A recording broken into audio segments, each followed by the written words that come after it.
ಜೈ ಕನ್ನಡಾಂಬೆ. ಸಮಸ್ತ ಎಲ್ಲ ನನ್ನ ಕನ್ನಡ ಬಂಧುಗಳಿಗೆ, ಕನ್ನಡಿಗರ ಸ್ವಾಭಿಮಾನದ ಪಕ್ಷ ಕನ್ನಡ ದೇಶದ ಪಕ್ಷದ ವತಿಯಿಂದ ಶರಣಾರ್ಥಿಗಳು. ನಮ್ಮ ಕನ್ನಡ ದೇಶ ಸರ್ಕಾರ ನಿನ್ನೆ ಒಂದು ವಿಶೇಷವಾದ ತೀರ್ಮಾನ, ಸಮಸ್ತ ಕನ್ನಡ ಬಂಧುಗಳು ಉಳಿತಕ್ಕಂಥ ತೀರ್ಮಾನ, ಅದು ಈ ಒಂದು ಹೋರಾಟದಲ್ಲಿ ಬರೀ ಅರ್ಧ ಜಯ ಸಿಕ್ಕಿದೆ ಅಷ್ಟೇ. ಈ ಹಿಂದಿ ಕಡ್ಡಾಯನ ತಪ್ಪಿಸಿ ಪರೀಕ್ಷೆ ಬರ್ದಿ ಹಿಂದಿ ಅಂಕಗಳೇನು 625 ಒಂದು 10ನೇ ತರಗತಿಯಲ್ಲಿ ಯಾವುದೇ ಒಬ್ಬ ನಮ್ಮ ಸಮಸ್ತ ಕನ್ನಡ ಬಂಧುಗಳು ವಿದ್ಯಾರ್ಥಿಗಳು ಒಂದು ಪ್ರಮುಖವಾದ ಘಟ್ಟ 10ನೇ ತರಗತಿ ಅನ್ನೋದು. ಈ 10ನೇ ತರಗತಿಯಲ್ಲಿ ಕಡ್ಡಾಯ ಒಂದು 6 ತರಗತಿ ಇರುತ್ತೆ, 6 ಪಠ್ಯಗಳಿರುತ್ತೆ. 6 ಪಠ್ಯಗಳಲ್ಲಿ 6 ಪಠ್ಯಗಳು ಉತ್ತೀರ್ಣ ಆದ್ರೆ ಮಾತ್ರ ಮುಂದಿನ ಹಂತಕ್ಕೆ ಹೋಗುವಂತಹ ಒಂದು ವ್ಯವಸ್ಥೆ ಇತ್ತು ಇಷ್ಟು ದಿನ. ನಿನ್ನೆ ಸರ್ಕಾರ ಒಂದು ತೀರ್ಮಾನ ತಗೊಳುತ್ತೆ.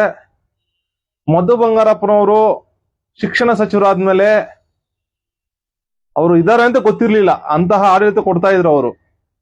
ಆದ್ರೆ ಮೊಟ್ಟ ಮೊದಲ ಬಾರಿಗೆ ಶಿಕ್ಷಣ ಸಚಿವರಾಗಿ ನಾವು ಇದೀವಿ ಅಂತ ಸಾಬೀತು ಮಾಡ್ಬಿಟ್ರು ನಿನ್ನೆ ಒಂದಿನ ಮಾತ್ರ.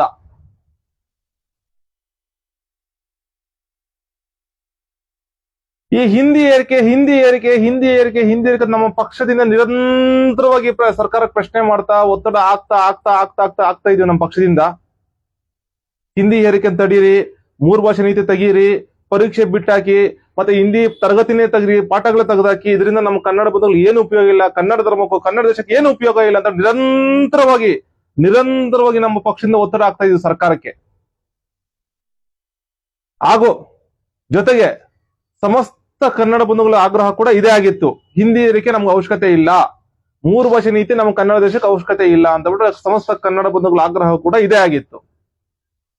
ಕಟ್ಟ ಕಡೆಯದಾಗಿ ನಮ್ಮ ಪಕ್ಷದ ಒತ್ತಡದಿಂದ, ನಮ್ಮ ಕನ್ನಡ ದೇಶದ ಪಕ್ಷದ ಒತ್ತಡದಿಂದ ಹಾಗೂ ಸಮಸ್ತ ಕನ್ನಡ ಬಂಧುಗಳ ಒತ್ತಡಕ್ಕೆ ಮೊನದು ಸರ್ಕಾರ ನಿನ್ನೆ 625 ಅಂಕಗಳಿರೋದನ್ನ 525 ಅಂಕಗಳು ಮಾಡಿ ಹಿಂದಿ ಪರೀಕ್ಷೆನ ಬರೀಬೇಕು, ಆದ್ರೆ ಅದ್ರಲ್ಲಿ ಉತ್ತೀರ್ಣ ಆಗಿಲ್ಲ ಪರವಾಗಿಲ್ಲ, ಮುಂದಕ್ಕೆ ವಿದ್ಯಾರ್ಥಿಗಳು ಓದ್ಬೋದು, ಆ ರೀತಿ ಒಂದು ಆದೇಶ ಮಾಡಿದ್ದಾರೆ. ಈ ತರ ಒಂದು ಸಣ್ಣ ಜಯ ಅಷ್ಟೇ ಇದು. ಇದೀ ಕನ್ನಡ ಬಂಧುಗಳಿಗೆ ಆಗಿರೋ ಒಂದು ಸಣ್ಣ ಜಯ. ಇದರಿಂದ ಏನು ಅಂತ ಇದೇನಿಲ್ಲ. ಹಿಂದಿ ಪರೀಕ್ಷೆ ಅದಂತ ರದ್ದು ಮಾಡಿಬಿಡಿ, ಬೇಡ ಅದು. ಅದರಿಂದ ಏನು ಕನ್ನಡ ಬಂಧುಗಳಿಗಾಗಲಿ, ಕರ್ನಾಟಕಗಾಗಲಿ, ಕನ್ನಡ ದೇಶಗಳಿಗೆ ಕಿಂಚಿತ್ತು ಉಪಯೋಗ ಇಲ್ಲ ಅಂದ್ಮೇಲೆ, ಅದೇನು ಉಪಯೋಗನೇ ಇಲ್ಲ ಅಂದ್ಮೇಲೆ ಏನಕ್ಕ 3 ಭಾಷೆ ನೀತಿ ತೆಗೆದೇ ಹಾಕ್ಬಿಡಿ. ಆದ್ರೂ ಈ ಸರ್ಕಾರ ಒಂದು ಸಣ್ಣ ನಿರ್ಧಾರ ತಗೊಂಡಿದ್ದಕ್ಕೆ, ಅಂದ್ರೆ ಕನ್ನಡಿಗರ ಬದುಕು, ಕನ್ನಡ ಧರ್ಮದ ಉಳಿವಿಗಾಗಿ ಒಂದು ಸಣ್ಣ ಒಂದು ನಿರ್ಧಾರ ಅಷ್ಟೇ ಇದು. ಇದೇನು ದೊಡ್ಡ ನಿರ್ಧಾರ ಏನಲ್ಲ, ಸಣ್ಣ ನಿರ್ಧಾರ ತಗೊಂಡು ಒಂದು ಅರ್ಧ ಜಯ, ಸಮಸ್ತ ಕನ್ನಡ ಬಂಧುಗಳಿಗೆ ಒಂದು ಉಳಿವಿಗಾಗಿ ಒಂದು ಅರ್ಧ ಜಯ ಅಷ್ಟೇ ಇದು. ಈ ಒಂದು ಸಣ್ಣ ನಿರ್ಧಾರ ತಗೊಂಡಿರೋದಕ್ಕೆ ಮೊನ್ನೆ ಮುಖ್ಯಮಂತ್ರಿ ಸಿದ್ದರಾಮಯ್ಯನವರಿಗೆ, ಉಪಮುಖ್ಯಮಂತ್ರಿ ಶಿವಕುಮಾರ್ ಅವರಿಗೆ ಹಾಗೂ ಶಿಕ್ಷಣ ಸಚಿವರಿಗೆ ಮಧು ಬಂಗಾರಪ್ಪನವ್ರಿಗೆ ನಮ್ಮ ಪಕ್ಷದಿಂದ ಅಭಿನಂದನೆ ತಿಳಿಸ್ತಾ ಇದ್ವಿ. ಜೊತೆಗೆ ಸಮಸ್ತ ಕನ್ನಡ ಬಂಧುಗಳ ಪರವಾಗಿ ಅಭಿನಂದನೆ ತಿಳಿಸ್ತಾ ಇದೀವಿ. ಇಷ್ಟು ದಿನ ಇವತ್ತೇನೋ 525 ಅಂಕಗಳಿಗೇನೋ ಮಾಡಿದ್ರೆ ಸರಿ, ಮುಂದೇನು ಹಿಂದಿ ಆಗಿರೋ ಘಟನೆಗಳೇನು? ನಮ್ಮ ಕನ್ನಡ ದೇಶದಲ್ಲಿ 3 ಭಾಷೆ ನೀತಿ ಯಾವಾಗಿಂದ ಜಾರಿಗೆ ತಂದಿದರೋ ಆವಾಗಿಂದ ಕಡ್ಡಾಯವಾಗಿ ಏನು 6 ಪಠ್ಯಗಳಿತ್ತು, 10ನೇ ತರಗತಿ 6 ಪಠ್ಯಗಳು ಉತ್ತೀರ್ಣ ಆಗಿಂದ ಅವ್ರ ಭವಿಷ್ಯನ ಕಲ್ಲೋಲ ಆಗೋಗ್ಬಿಡ್ತಾ ಇತ್ತು.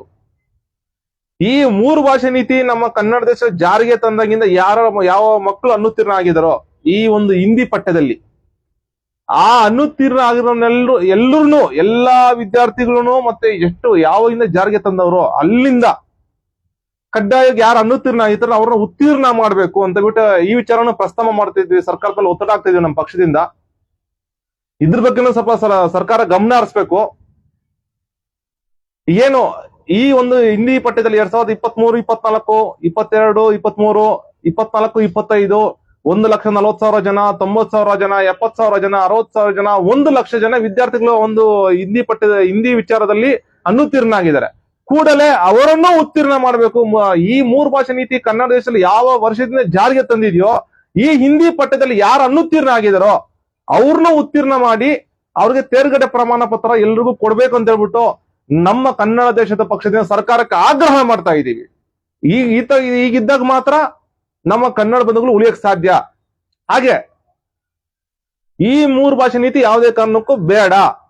ಈ ಭಾರತ ಒಕ್ಕೂಟ ಸರ್ಕಾರ ನಡೆಸಿರುವಂತಹ ನವೋದಯ ಶಾಲೆ ಆಗಿರಬಹುದು ಅಥವಾ ಈ ಖಾಸಗಿ ಶಾಲೆಗಳು ಪರಭಾಷಿಕ ನಡೆಸುವಂತಹ ಖಾಸಗಿ ಶಾಲೆಗಳ 3 ಭಾಷೆ ನೀತಿ ಅಲ್ಲಿ ಯಥೇಚ್ಛವಾಗಿ ಯಾವ ಮಟ್ಟಕ್ಕಂದ್ರೆ ಅದು ಆ ಮಟ್ಟಕ್ಕೆ ಹಿಂದಿ ಹೇರಿಕೆ ಮಾಡ್ತಿದ್ರೆ ಖಾಸಗಿ ಶಾಲೆಗಳನ್ನು.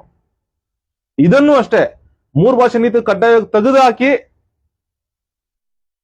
ICSE CBSE ಅಂತ ಏನೋ ಖಾಸಗಿ ಶಾಲೆಗಳೇನಿದೆಯಲ್ಲ ಅದನ್ನೆಲ್ಲ ಅದ್ರಲ್ಲೂ ಕನ್ನಡ ಕಡ್ಡಾಯ ಮಾಡಿ 2 ಭಾಷೆ ನೀತಿ ಜಾರಿಗೆ ತರಬೇಕು ಅಂತ ಹೇಳ್ಬಿಟ್ಟು ಸಮಸ್ತ ಕನ್ನಡ ಬಂಧುಗಳ ಪರವಾಗಿ ನಮ್ಮ ಪಕ್ಷದ ಸರ್ಕಾರಕ್ಕೆ ಆಗ್ರಹ ಮಾಡ್ತಾ ಇದ್ದೀವಿ. ಹಾಗೆ ಈ ಒಂದು ಹಿಂದಿ ಏರಿಕೆಯ ಒಂದು ಪೆಡಂಭೂತ, ಈ ಹಿಂದಿ ಎಂಬ ಪೆಡಂಭೂತನ ಏರಿಕೆ ಅಂತ ತಡೆಯೋಕೋದ ನಮ್ಮ ಪಕ್ಷದ ನಿರಂತರವಾಗಿ ಸರ್ಕಾರಕ್ಕೆ ಒತ್ತಡ ಆಗ್ತಾ ಇದೀವಿ, ಹೋರಾಟಗಳು ಮಾಡ್ತಿದ್ವಿ. ಜೊತೆಗೆ ಈ ಒಂದು ವಿಚಾರದಲ್ಲಿ ಹಿಂದಿ ಏರಿಕೆ ಅಂತ ತಡೆಯೋಕೋಸ ಸಮಸ್ತ ಕನ್ನಡ ಬಂಧುಗಳು ಅವಿರತ ಶ್ರಮ ಹಾಕಿದ್ದಾರೆ, ಹೋರಾಟ ಮಾಡಿದ್ದಾರೆ. ಎಲ್ಲರಿಗೂ ಸಮಸ್ತ ಕನ್ನಡ ಬಂಧುಗಳಿಗೆ ನಮ್ಮ ಪಕ್ಷದಿಂದ ಅವ್ರಿಗೂ ಅಭಿನಂದನೆ ತಿಳಿಸ್ತಾ ಇದ್ದೀವಿ. ಈ 3 ಭಾಷೆ ನೀತಿ 2 ಭಾಷೆ ನೀತಿ 2 ಭಾಷೆ ನೀತಿ ಜಾರಿಗೆ ತಂದ್ರೆ ನಮ್ಮ ಕನ್ನಡ ದೇಶ ಇನ್ನಷ್ಟು ಈಗೇನು ಅಭಿವೃದ್ಧಿ ವೇಗ ಏನಿದೆಯಲ್ಲ ಅದು ಇನ್ನಷ್ಟು 10 ಪಟ್ಟು ಜಾಸ್ತಿ ಆಗುತ್ತೆ. ಈ 10 ಪಟ್ಟು ಅಭಿವೃದ್ಧಿ ವೇಗ ಜಾಸ್ತಿ ಆಗ್ಬೇಕಂದ್ರೆ ಈ ಹಿಂದಿ ಏರಿಕೆ ಪೆಡಂಭೂತ ಸಂಪೂರ್ಣವಾಗಿ ನಿಲ್ಬೇಕು, ಶಾಶ್ವತವಾಗಿ ನಿಂತೋಗ್ಬಿಡ್ಬೇಕು. ಮತ್ತೊಮ್ಮೆ ಸರ್ಕಾರಕ್ಕೆ ಆಗ್ರಹ ಮಾಡ್ತಾ ಇದೀವಿ. ಸಮಸ್ತ ಕನ್ನಡ ಬಂಧುಗಳ ಪರವಾಗಿ 2 ಭಾಷೆ ನೀತಿ ಜಾರಿಗೆ ತನ್ನಿ. ಇದು ಸುಮ್ಮನೆ ಏನು ಉಪಯೋಗ ಇಲ್ಲ, ಇದರಿಂದ ರದ್ದು ಮಾಡಿದ್ರೆ ಸರಿ. 3 ಭಾಷೆ ನೀತಿ ಕಡ್ಡಾಯ ರದ್ದುಗೊಳಿಸಿ 2 ಭಾಷೆ ನೀತಿ ಜಾರಿಗೆ ತನ್ನಿ ಅಂತ ಹೇಳ್ಬಿಟ್ಟು ಮತ್ತೊಮ್ಮೆ ಸರ್ಕಾರಕ್ಕೆ ಆಗ್ರಹ ಮಾಡ್ತಾ ಇದೀವಿ. ಜೈ ಕನ್ನಡಾಂಬೆ, ಜೈ ಕನ್ನಡ ಧರ್ಮ, ಜೈ ಕನ್ನಡ ದೇಶ. ಶರಣಾರ್ಥಿಗಳು.